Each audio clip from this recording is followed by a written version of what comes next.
actually going to put programs as just one vehicle to build connections, help people grow faith, but we're going to really pay attention to the relationships. So, and it also might be one of those things, are you a church that looks for people to come to them?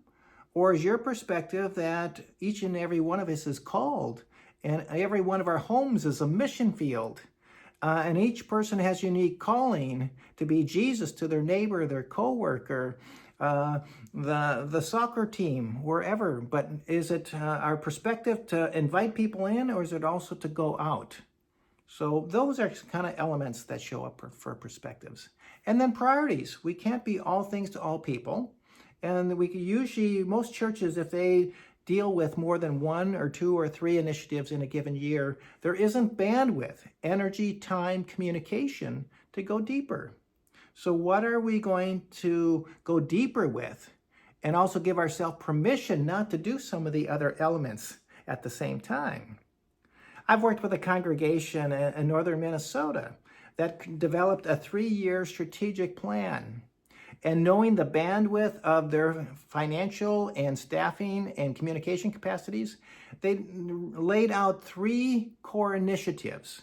And they chose to focus on just one initiative per year. So 1 year was a year of developing a culture of generosity. Another one was focused on forming faith within the context of household settings. The next one was around a specific community connection and servant event. So I want you to think about, how do we prioritize and give ourselves permission to say yes to some things and no to others? And then we also need to take a look at what plays to our strengths.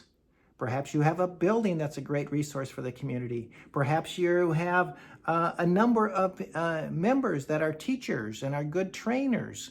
Could that be an asset or a gift to your community? But think about what those strengths are and what you have to offer to people and how they can be deployed in ways that help people form faith, deepen relationships, and transform their lives. So another key element is just that picture of a preferred future.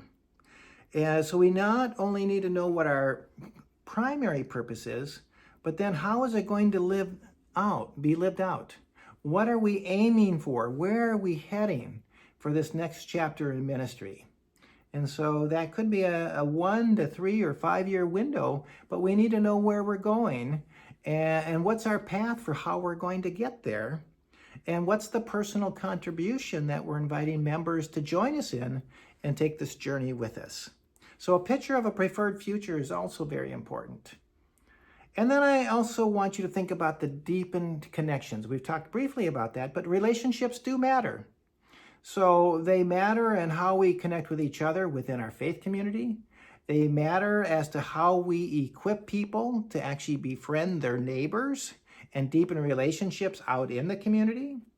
It matters as to how we train people not only to serve people, but to befriend people and invite them into our life. And so one of the things that we've lifted up at Vibrant Faith is kind of 3 elements of deepening connections. And it starts with, we need to identify the people. Who are we seeking to reach and befriend and go deeper with?